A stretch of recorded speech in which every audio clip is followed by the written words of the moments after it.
if I go on my way without you, whoa, where would I go? Set sail with me,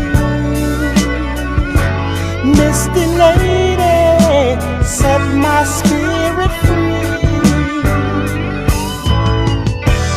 New love to find, and though I leave another behind, I'll always come back to you. I'll always come back to you. I'll always come back to you. I'll always come back to you. She's my lady now and ever. Whoa, how can I know? Can we go all the way together?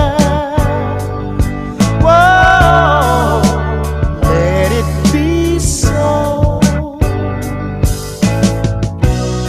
So we'll say our last goodbye, and we'll make it this time. Oh, set sail with me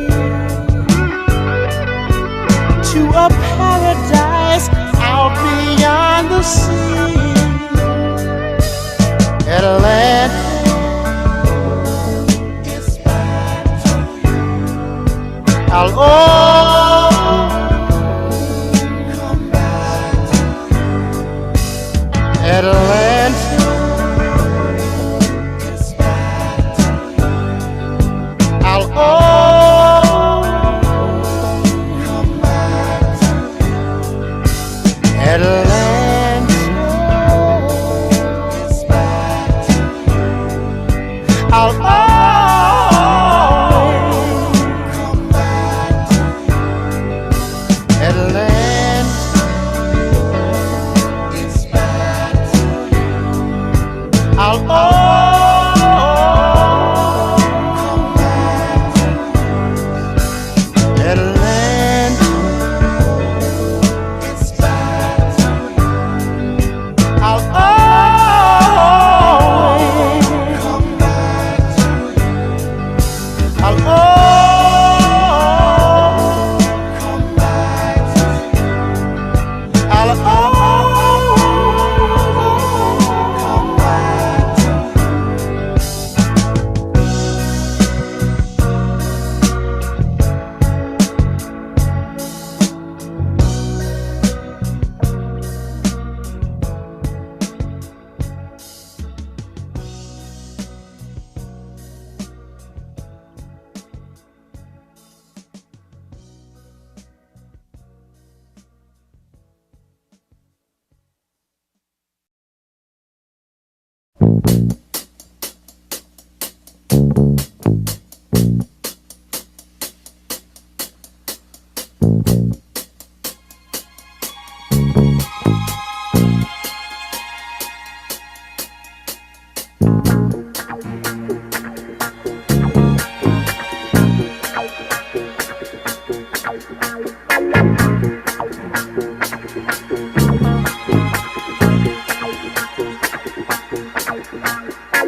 I'm gonna take myself a piece of sunshine and paint it all over my sky, yeah.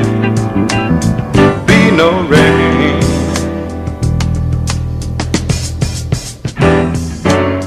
be no rain.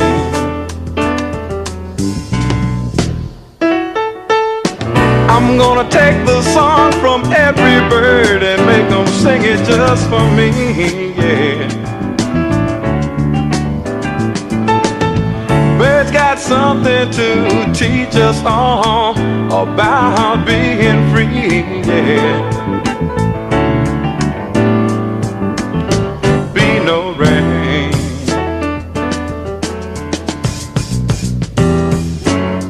be no rain.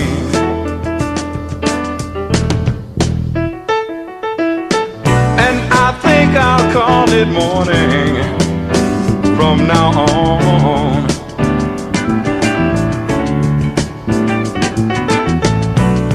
Why should I survive on sadness and tell myself I've got to be alone? Why should I subscribe to this world's madness, knowing that I've got to live on? Knowing that I've got to live on. Knowing that I've got to live on. Yeah, I think I'll call it morning from now on.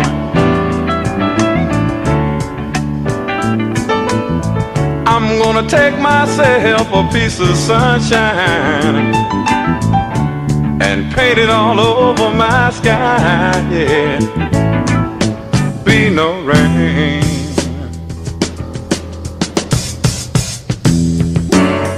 be no rain.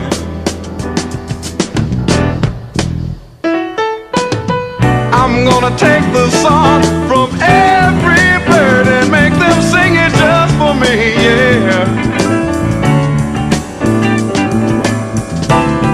'Cause why should I hang my head?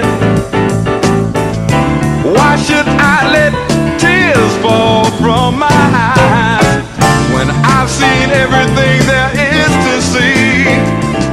And I know that there ain't no sense in crying. I know there ain't no sense in crying.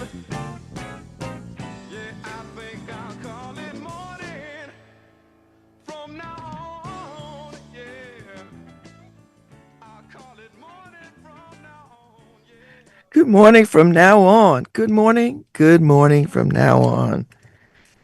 It's a rainy day. We got a bona fide rainy day, folks. A bona fide rainy day. And flood watch. So just be careful out there, people. Just be careful. So now I think now I have to go and get a headset. Harry, I got a new microphone, but I think I need a new headset too. Because if I jiggle it, I can hear myself through the headset. I heard the music well enough, but I think I need to. There's a short in the headset. There's a little bit of a short, so so I'll have to get me a new swanky danky headset,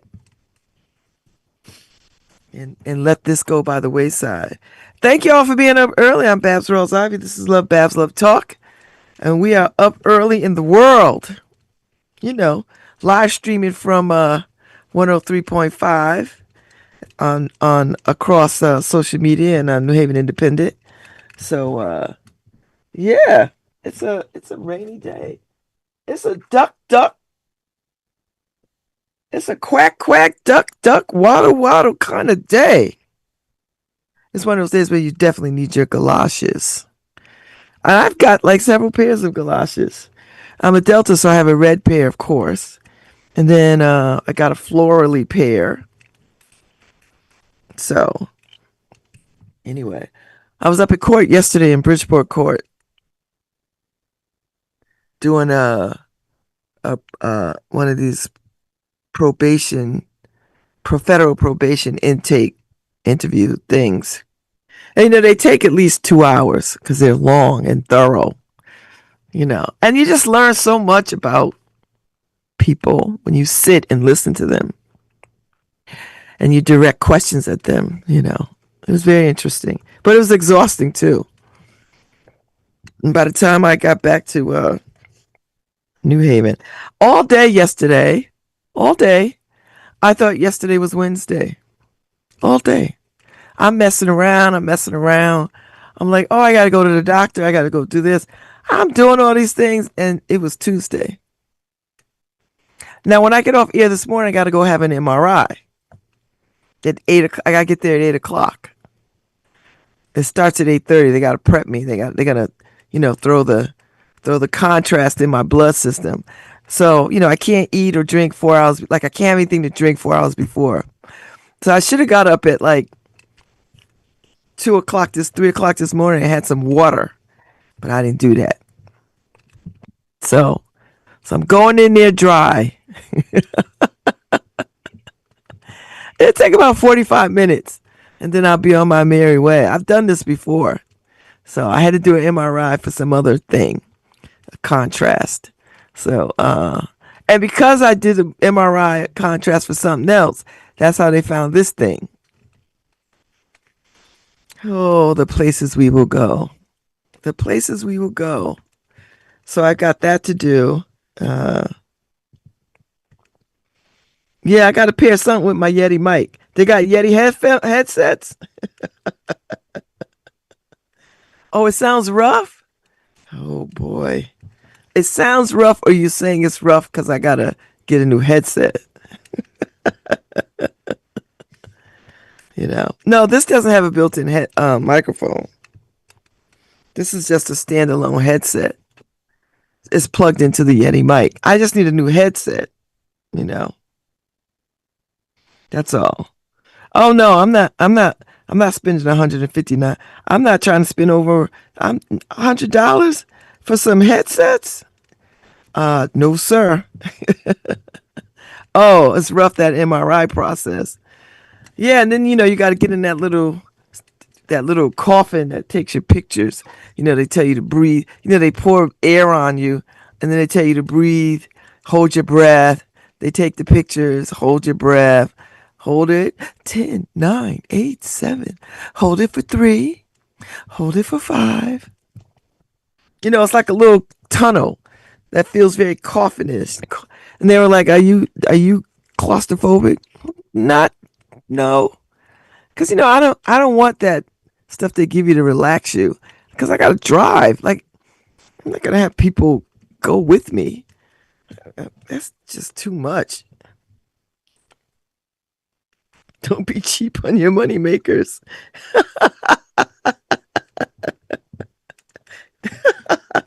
I'm not, but I'm not spending $100. Oh, if the bottom left arrow, choose speakers. You don't need a headset. I know, but I like the way it looks, Harry.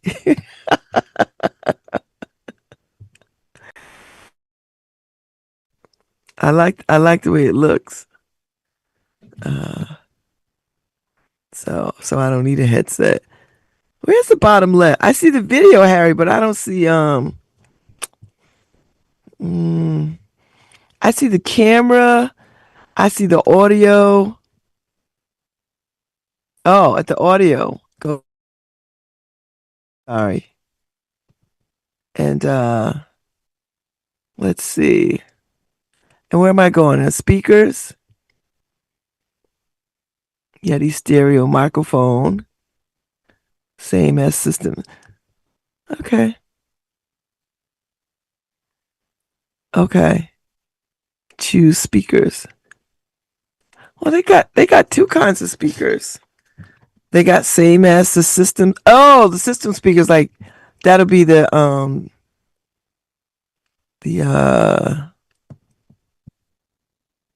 laptop system. And then I could take the headphones off. I kind of like the headphones on, Harry. Because you know what? It cancels all the noise around me in the house, in my studio. Like I got the ceiling fan over me. So, you know, so I'm gonna go with that. I'm gonna give me some new headsets, Harry. I'm gonna get one. I'm gonna go get me some headphones. That's all. I mean, that's just another run to, where am I going? Best Buy. I'll run to Best Buy. So anyway, for the MRI, they make sure you don't have any metal. I told them I got titanium hips. They were like, that's fine. But I can't have the cat eye nail polish. The cat eye nail polish where it's a metal nail polish and they take a magnet and put a magnet over it and it changes the design of the nail polish to a cat eye look, like marbles. I was like, no, I just got on regular nail polish with glitter. They was like, okay, that's fine. But now I gotta take off my Jamaican ankle bracelets. I gotta take them off.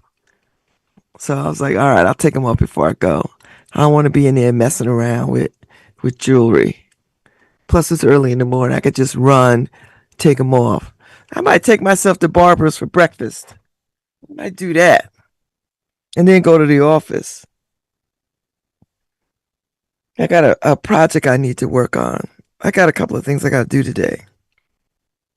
I'd like to go back to bed, not because I'm sleepy, but just because a rainy day just calls for that. And be careful out there. It's a flood watch, and these flood watch warnings are conditions are expected to last until 2 o'clock today. So just be careful. We've been having a lot of flooding. So Margot and I were out there in our backyard making sure the grates were unclogged. It's going to be raining. I might not go in the office, but then it's going to rain tomorrow too. So Saturday is going to be you'll get more done when it's raining. All right. I'll test that theory today. Saturday is going to be a great day. It's going to be 81 degrees. It's going to be gorgeous. I'm happy about that. And then Sunday, rain. Monday, rain. Rain, rain, rain. Well, I mean, we need it, right? Because do you see what's going on in Europe? Paris is 115 degrees. The vineyards are burning up. I was like, I got the message about, this is the lowest champagne wines I have ever been since the turn of the last century. Like, they're gonna have less champagne.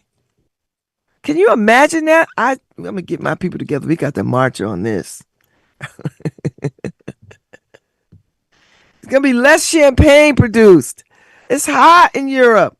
Paris is 115 degrees. That's Vegas heat. Stuff is catching on fire. I mean, it's not fun. I'm not laughing because whatever. I'm like, what is going on? The world is on fire. Woo. Woo. I was like, and if you've never been I've been to Paris. There's no air conditioning in Paris. They don't mess around with them old buildings. You don't have no air conditioning. Nowhere. I was like, what? I mean, the hotels, but that's hotels. But in people's homes and stuff, these old buildings, because they don't, everything, they preserve their old buildings. They only got, a handful of monstrosity skyscrapers. And they made a rule many, many years ago that they're not going to tear down old stuff to build up modern stuff. They're not trying to be like Hong Kong. Or China. China be going through tearing down all their history to build up new and modern. They're not trying to be like Tokyo. Tokyo, they got to be made to preserve their old cities and old buildings and stuff. They got to be made. Because for them, it's progress. The bigger, the brighter, the most dazzling. So, but the Parisians are like, no, not so fast. We're going to preserve our history, our buildings. We're going to preserve it. So that's why Paris looks the way it looks. It's always postcard pretty ready. Because listen, they're not paving over those cobblestone streets. You just got to tear your shoes up on them. Wear good shoes. That's the only advice I'm gonna give you. They're not gonna widen the roads, them narrow streets. They're not gonna do any of that. They're not gonna tear down buildings. They're gonna repair and they're gonna keep them going. And it's everywhere you go in Paris, you stroll in the streets, the bridges, the communities, the gardens. Everything is pretty.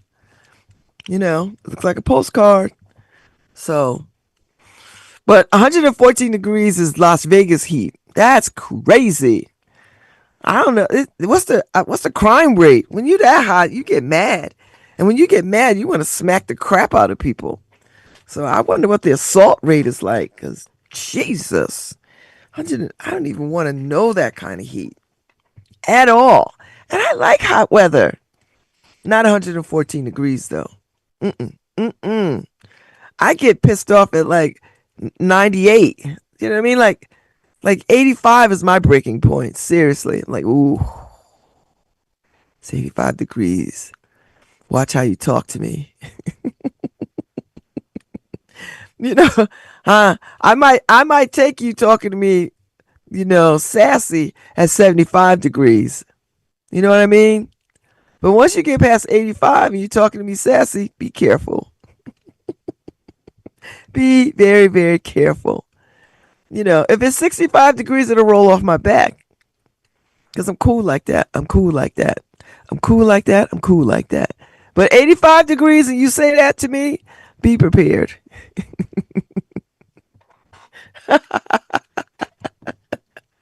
Watch how you talk to me at 85 degrees. You've been warned, good people. You've been warned. You've been warned. Happy birthday, Tom Breen. Tom Breen's birthday today. Happy birthday. I got to tell him he had on some cool green socks yesterday at the debate. I was watching. I was watching a little bit of it. And then I was texting Paul Bass a little bit about it. So I was like, ooh, those are nice. Girl, you got my glasses on. I might have to get those. So anyway, happy birthday, Tom Breen. Happy birthday. I love celebrating people's birthdays. I know people who don't like to celebrate their birthdays. That's too bad. That's too bad. I make a big damn deal out of my birthday every year. And you know what? People go along with me because those are my friends. But if they didn't, I'm still making a big damn deal of it. I get up in the morning, I have a glass of champagne. I eat something that I like. I do what I like. That's it. I don't know what to say about this. I've been following along this Tuskegee foolishness, this dress code stuff. I don't even know what to make of it, except it reeks of respectability politics for me. I hate when HBCUs take on that white supremacy stance. I just can't stand it. So they want to ban, I guess, what they call do-rags and bonnets, and they want kids on campus looking more professional, I guess. I don't know. But here's what I know. Is that going to help them stay in school? Is that going to help them pay the tuition? Is that going to help them graduate? Because if you look at these graduation rates at Tuskegee, they might want to refocus their energy on that. I don't got a dog in that fight, except I went to a HBCU. We were sent home when I was accepted in. They sent a list of acceptable clothing, and whatever. I remember one time I was on campus, and I was in college in the 80s. I remember I was on campus. I had on a mini skirt. I had on my Aunt Kat's skirt. I love this skirt. It was a corduroy, hot yellow, canary yellow skirt, and I'd roll it up a little bit so it could be over my knee. And then I had a funky sweater to wear with it. I mean, I was a really well dressed college kid. And my college president saw me across campus in a short dress, that short skirt. And she flagged my ass down and brought me into the office and said, no ma'am. No ma'am.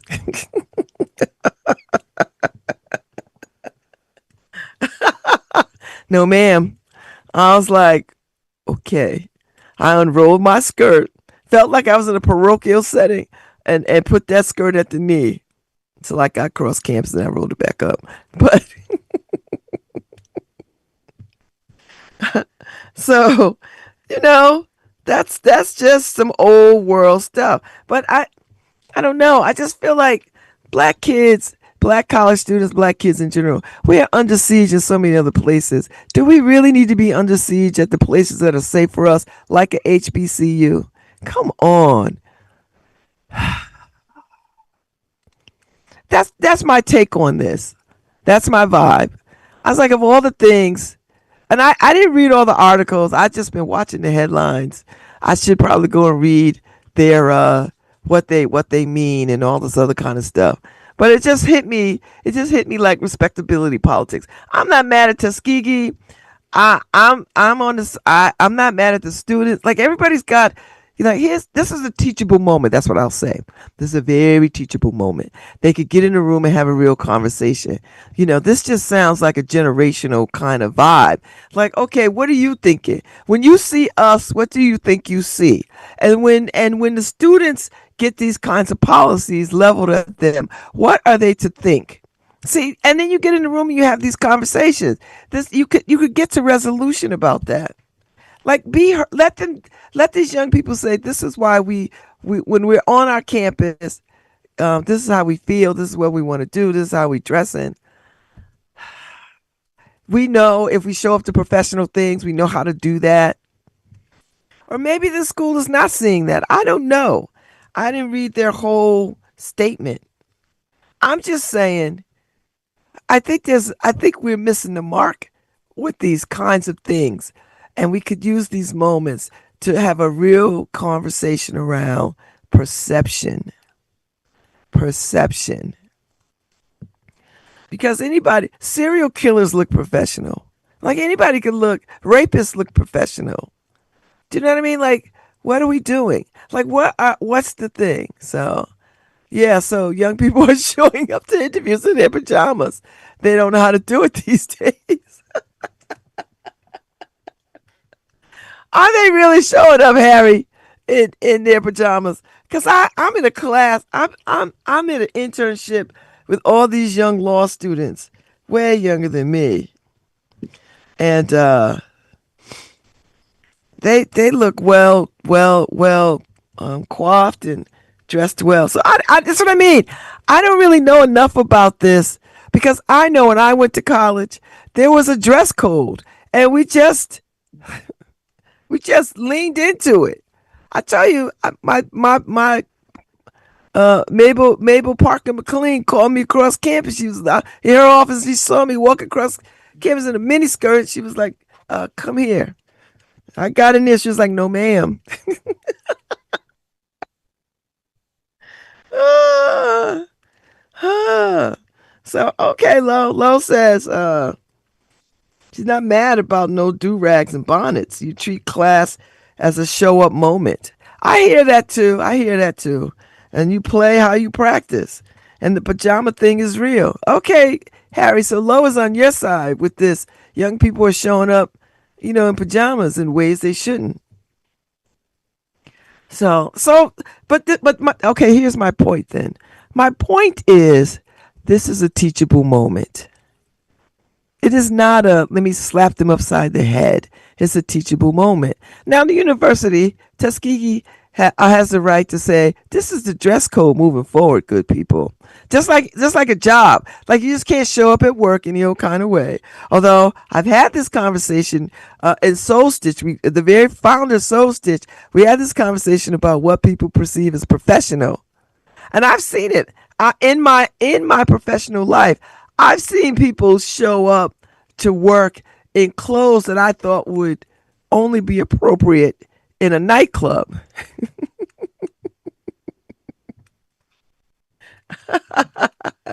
And I think I've got an advantage. I went to HBCU and they told us how to dress. Like they laid it out for us. A suit, a dress, pumps, heels, hosiery, um, um, uh, conservative jewelry, the whole thing. And I understood that. And I dressed like that. When I was coming up in the 80s, we went to the club. We looked like middle management. We dressed like middle management. Now, and when you saw a woman with spiky heels and stilettos and short dresses, they were relegated to the sisters that street walked. Honestly, listen, I'm just saying what it was when I was a kid. You saw a woman scantily clad in heels. She was a working woman. And working meaning she on the street. Bad girls, toot toot. Hey, beep beep. She was one of them. But now the street clothes have become staples in people's everyday wardrobes. So I don't know. I mean, I just, at the end, for me, it's still, it's still a teachable moment. It's still opportunity to have a conversation with folks. It's still a teachable moment. I don't know why anybody would want to wear pajamas out in the street. But I'm 63. I come with a whole different uh uh uh uh raising around what is acceptable clothing in the street. I would never be out in the street. You would have never caught me in the street with hair rollers or a bonnet. Never. Because I always felt like the bonnet or the head wrap or whatever it is in the house to keep your hair nice so when you go in the street, your hair is looking good. Not wear it in the street, to the store, out to dinner, to the movies. But then people have the right of freedom of expression, right? I don't know. I feel like this is a conversation that ought to be had because people are talking at each other instead of talking to each other. So I'm with you too. I don't like to see shorts. I remember my sister-in-law, this was about 20 years ago. My sister-in-law called me up and she said, I got an interview and I'm going to wear this suit, but it's a shorts pantsuit. And I was just like, what? No. And she talked to her boss and her boss said it was appropriate. I was like, well, listen, if your boss say it's okay, I wouldn't do it. I just wouldn't do it. There's no way I'm wearing a shorts pantsuit to an interview. But that's me because I come from a different particular time and place where I what was told to me about appropriate professional attire was this one thing. But now people come along and the rules are different. The rules are different. I mean, it's like I see folks go to interviews, men go to interviews in like sneakers. I'm hard pressed to see hard bottom shoes. I see a lot of sneakers. And listen, when I got the internship at the federal public defenders, they sent an email saying, this is what attire ought to be worn. You should have a jacket at all times. Do not go to court without a jacket. It's like, okay. And no sneakers. You got to wear hard bottom shoes. I was like, oh. Which I'm not wearing sneakers, no way. But for men, because now, they got these sneakers that sort of do double duty, right? You seen them, Harry. You seen these sneakers that do double duty. They look, like shoes, but they're sneakers and they kind of pass, but they're sneakers, So it's interesting. Like, I didn't go to court the other day because I didn't have a jacket. Now, I could have went to court. Like, nobody would have stopped me and said, where's your jacket? But I understood I wasn't presentable enough to be in court. I mean, I was, but, I had it in my mind. I didn't have a jacket. I just had a shirt and a pair of pants. Listen, I don't go nowhere looking half-stepped. You know what I mean? Like, I don't half-step nowhere. But I didn't have a jacket. So I was like, because, when you represent somebody, you want to present the best possible you professionally in the light, right? And you want your client to know that you about business. You about some business. You about that business. You want your client to know you about that business. So it's like, okay.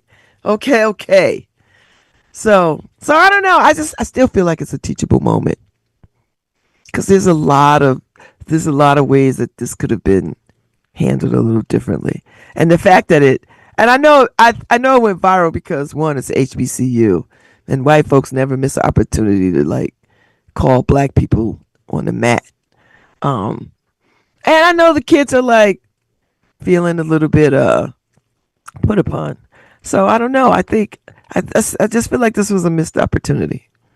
It's just a missed opportunity, and I understand both sides. Honest to God, I understand both sides.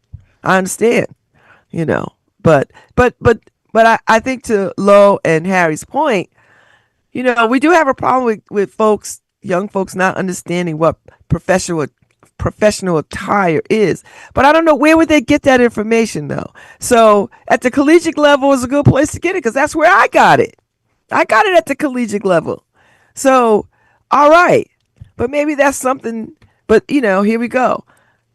So moving forward, this is what it is. So, plus when I was in college, we wanted to be seen in our best. Or even when we were casual. What do they call it? The drip? They call it the drip now, right? The drip. Listen, when I was a college kid, we all wanted to be fly all the time. Even in our casual wear, we would fly. So I don't understand. But I don't need to understand to sort of say this is a teachable moment that everybody can sit down and have a conversation, about this is what we see, and then you tell us what you see, and even though we're gonna stand on business, we're gonna give you the opportunity to sort of say this is how you feel about this. I mean, I think that's the least you could do on a college campus is to air these things out. I think that's part of the reason why you go to college. To think, to learn how to critically think and to form opinions and ideas. At least that's what I'm romantically thinking ought to happen. So I'm going to take a little bit of a break. I can't get no water. Because I got to have an MRI. But I'm going to sit here for a few minutes. And I'm going to take a few minutes break. I'll be right back. We'll talk some more. Oh, yeah. I'm with this. I'm just gonna sit here laid back to this nice mellow beat, and drop some smooth lyrics. Cause it's 88. Time to set it straight, you know what I'm saying? And there ain't no half stepping. Word. I'm ready. Rappers stepping to me. They wanna get some, but I'm the Kane, so yo, you know the outcome. Another victory, they can't get with me. So pick a BC date, cause you're history. I'm the authentic poet to get lyrical. For you to beat me, it's gonna take a miracle. And stepping to me, yo, that's a wrong move. So what you on, Hobbs? Dope or dog food? Competition, I just devour. Like a pit bull against a chihuahua. Cause when it comes to being dope, hot damn, I got it good. Now let me tell you who I am. The BIGDADDYKANE. Dramatic, Asiatic, not like many. I'm different, so don't compare me to another. Cause they can't hang, word to the mother. At least not with the principal in this pedigree. So when I roll on your rappers, you better be ready to die because you're petty. You're just a butter knife, I'm a machete. Displayed by Gensu, wait until when you try to front so I can chop into your body. Just because you try to be basing, Friday the 13th, I'ma play Jason. No type of joke, gag, game, puzzle, or riddle. The name is Big Daddy, yes, big, not little, so define it. Here's your walking papers, sign it, and take a walk as the Canes start to talk, cause ain't no half stepping. I'm the Big Daddy King. Ain't no half stepping. I'm the Big Daddy King. Ain't no half stepping. I'm the Big Daddy King. My rhymes are so doping, the rappers be hoping to sound like me so soon I'll have to open a school of MCing for those who wanna be in my field in court. Then again on second thought, the half-seas coming out sounding so similar. It's quite confusing for you to remember the originator. And boy do I hate a perpetrator, but I'm much greater. The best, so Yes, I guess suggest the rest should fest, no mess or test your highness. Unless you just address with best finesse and bless the paragraphs I manifest. Rap prime minister, some say sinister. Non-stop in the groove until when it's the climax. Relax and chill. Have a break from a take of me acting ill. Brain cells are lit, ideas start to hit. Next, the formation of words that fit. At the table I sit, making it legit. And when my pen hits the paper, aw shit, I stop and stand strong over MCs and devour with the power of Hercules or Samson. But I go further to left, cause you can scout my cameo and I still have strength. And no, that's not a myth, and if you try to rip or get whipped, the man with the given gift of gab, your vocab, I only ignore. Be sleeping on your rhymes till I start to snore. You can't awake me or even make me fear your son, cause you can't do me none. So think about it if you're trying to go. When you wanna step to me, I think you should know that no half stepping. I'm the big daddy king. No half stepping. I'm the big daddy king. No half stepping. I'm the big daddy king.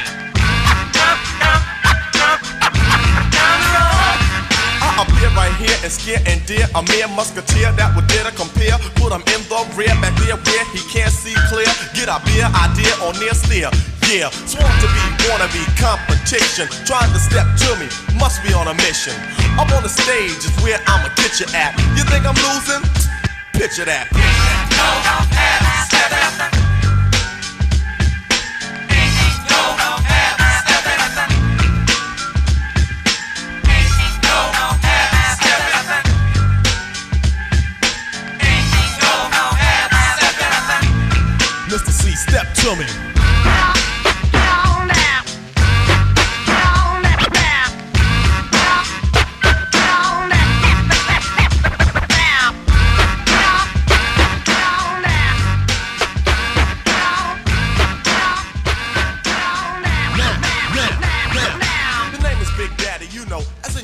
So when you hear a death rhyme, believe that I'm the author.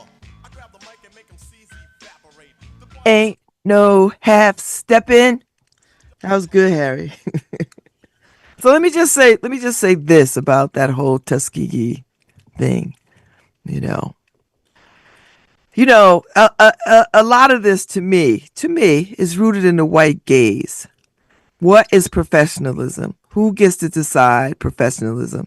And, our students, our kids, we already got so much heaped on us before they even walk in the door and walk out of doors. So while I understand the idea of do-rags and bonnets and all of that kind of stuff, I get it. But I also understand that when we are doing harm to our kids when we talk to them from a framework of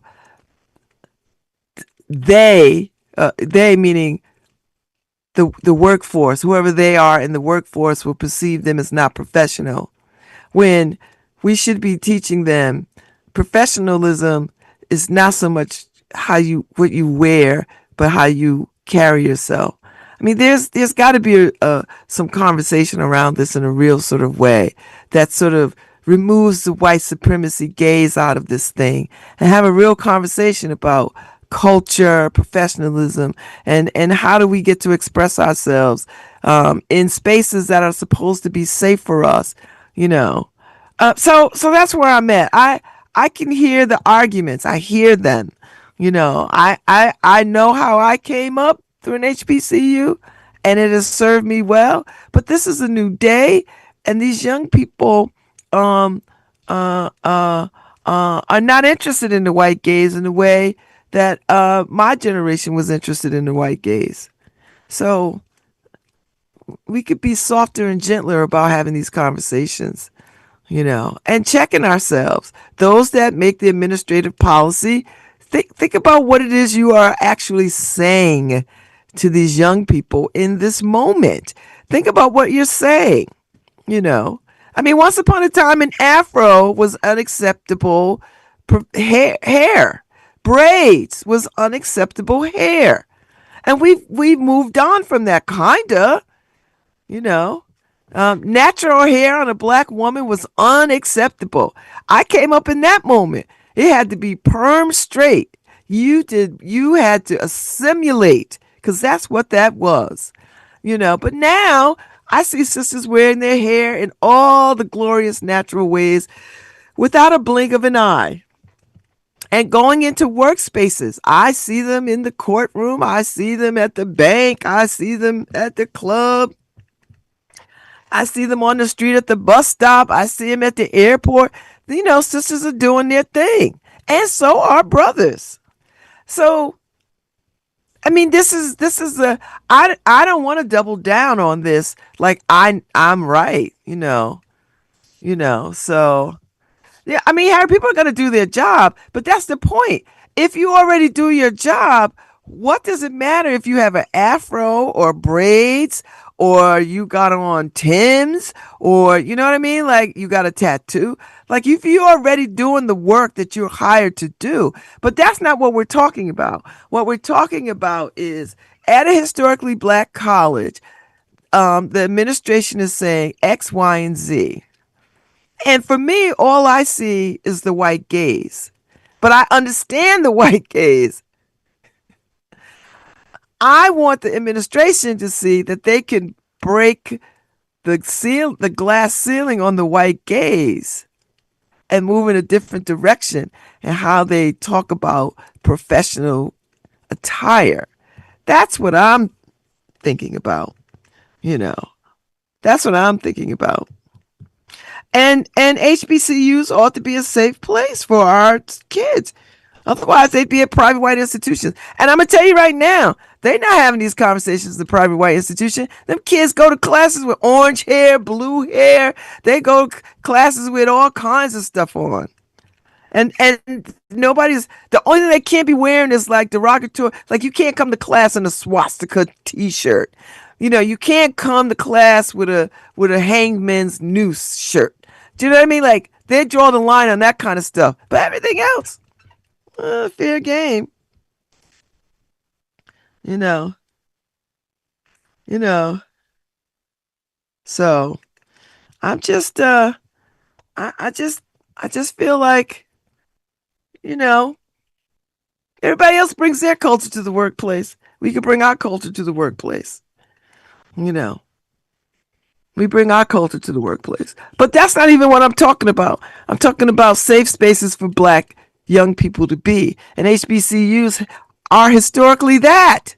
You go to HBCUs because you want to be around other black young people pursuing higher education.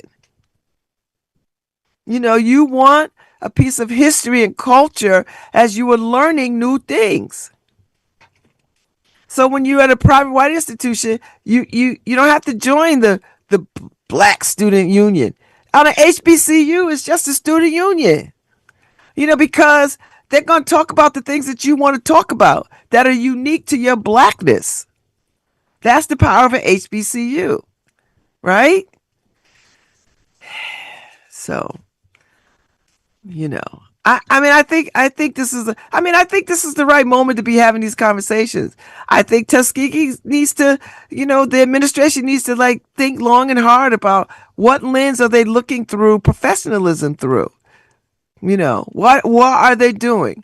Are they causing harm?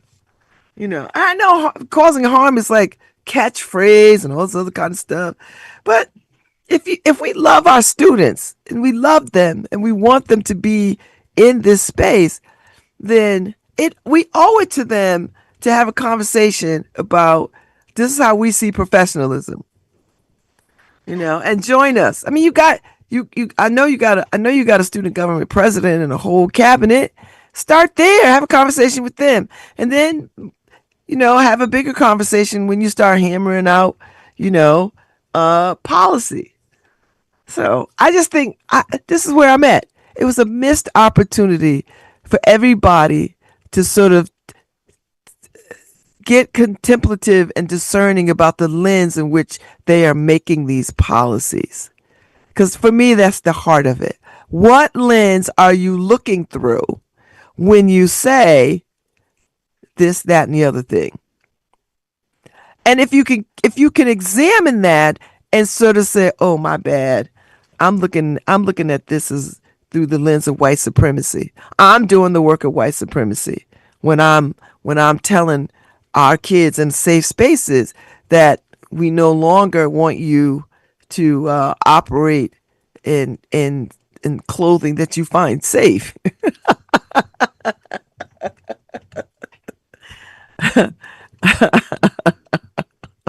that's the that's it for me. That's it. So I'm sure this will be a bigger conversation, and this might end up on some conference breakout sessions. I'm sure it might. It should. You know, I'm interested in hearing what the Divine Nine has to say about it. I'm interested in some of the public intellectuals have to say about it. I'm interested in what people have to say about it. I want to see the young public intellectuals what they got to say about it, and I want to see the old school public intellectuals. I want to see what Eric Dyson has to say about it. At the same time, I want to hear Hannah Nicole Jones talk about it. Maybe I don't know. I want to hear Babatunde talk about it. I want to hear some of these young people out here who are holding it down. I want to hear them talk about it. See where people fall out. It could be a rousing conversation. I gotta go search my Instagram because I listened to a couple of radio folks. There's this brother. I can't call his name, but I listened to his radio show. He's got a bunch of followers, a bunch. Now I'm not always in agreement with him, but I like the way he approaches things, and I like the way he talks about things. So now I gotta find him. If I find him this week, I'll let you know, because I enjoy him that much, you know. Uh, uh, so I'm interested in that. So we shall see. I'll be on it all week. I'll stay tuned to it all week. See who is saying what, who's saying what. And is this really a big enough issue to keep having this conversation? Like I think HBCU's got bigger fish to fry, but that doesn't mean we can't raise this issue either. It just means in addition to, that's all. It's interesting. Listen, we're having these conversations, as long as it doesn't get too fiery. If we could just have the conversations and be all right. It's, not be disrespectful. So I'm looking forward to it.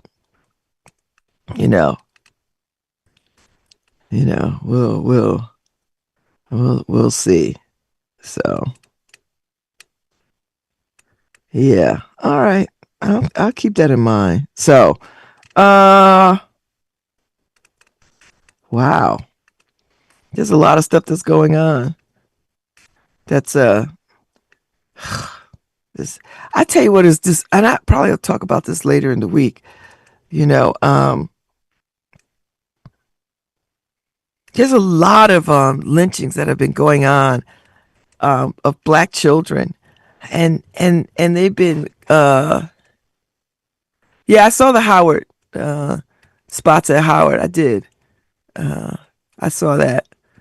And I actually, it's not just Howard University, although it seems provocative for HBCU, but white schools do it all the time. They do it all the time.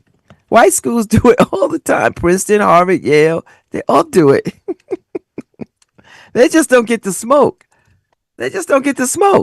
So, but high five to the governor of New York who said, "Come, we got you. Whoever can't get in at Howard, come on over here. We got you. We're gonna hold space for you over there." I'm telling you, New York is becoming a real place that you want to be. A real place you want to be. So, yeah. This hurts, but it's not new. We've seen this. We've seen this all over the place. over enrollment, all that kind of stuff, at just about at every university and college, you know. So yeah, and now they are taking some students back. You know, it's unfortunate, that these things get to the news the way that they do as a gotcha moment. I want people to like try to understand what is happening. This is one of the problems at HBCUs, and nobody wants to talk about that. They just want to be like, look at them niggas. Ah ha ha ha ha. No, this is a real problem. And enrollments are up across HBCUs. So that's all. Nothing to see here. Nothing to see. So they'll work it out. They are working it out. You know. Because this administration cut their budgets, cut budgets, cut federal aid to HBCUs, and then leave HBCUs, you know, doing the work of white supremacy, right? Because that's what happens when you the aid that's supposed to come in so that these kids could go to school so that they could be helped is cut. You know, that's this administration and their foolishness and their meanness and their real hatred of black people. Trump hates black people. He always has. And that's documented. That's not everybody speculating. That's real. I hate black people. I hate anything that's not white and rich.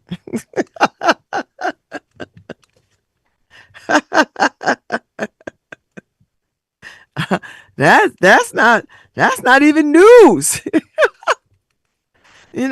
So yeah, so while everybody, you know, look, put that blame on the federal government at the moment.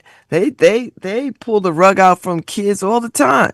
Financial aid, forgiveness, all that stuff. They're the terrorist in this story. They are the real terrorist. So that's where I would put that blame. I'm not going to put it on Howard solely. I'm going to put that blame on the federal government and the shenanigans and their hatred of black people. So they gotta give the black farmers back money, 127 billion. They gotta put that back in. Because they wanted to shut black farmers out like they've historically have always done. It's like if we're gonna tell the truth, all the truth. We see what's happening. This administration is trying to undo black people. It's trying to erase black people. Gonna put outside the African American, the Smithsonian Museum on the Mall, talking about these views don't reflect his views on race and blah blah blah blah. You stupid. Why would anybody listen to you? This president is a dummy. And everybody that follows him are stupid and racist. All of them. You can't even make the case why you support Donald Trump anymore. You support him because he hates all the people you hate. That's the only truth. So yeah. Put that blame on the American government, because it hates its citizens, and it's in a very particular group of citizens, black people. That every policy that they are dismantling, every policy that they are whitewashing away, is designed to erase black people and the history of black people in this country, and to curtail the movements of black people. You got Pete Hegseth, not promoting black and women in the military, sitting on their promotions because he does not believe black people and women ought to rise any higher in the military, that they don't belong. That's it. That is it. So we know what it is. We've always known what it is. It's unfortunate that so much of HBCU's budgets are tied to the whim of this government and the way that it hates people, because that's just what it is. and it's apparent, and we see it over with every erasure of everything. So I'll be back tomorrow. We'll talk some more about whatever. I'm gonna read up a little bit more on this durag Tuskegee situation, or maybe I won't. I don't know. Tomorrow it'll be some old new-ish. It'll be some new-ish, and we'll talk some more. Thanks, Harry. It's like a jungle sometimes. It makes me wonder how I keep from going under.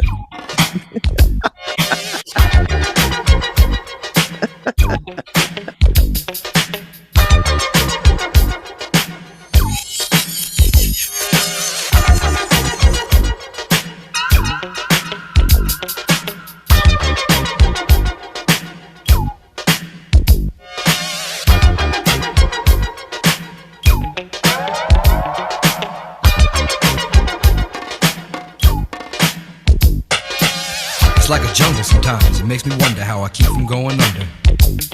Okay, Harry, that's really good though. That's a nice mix in.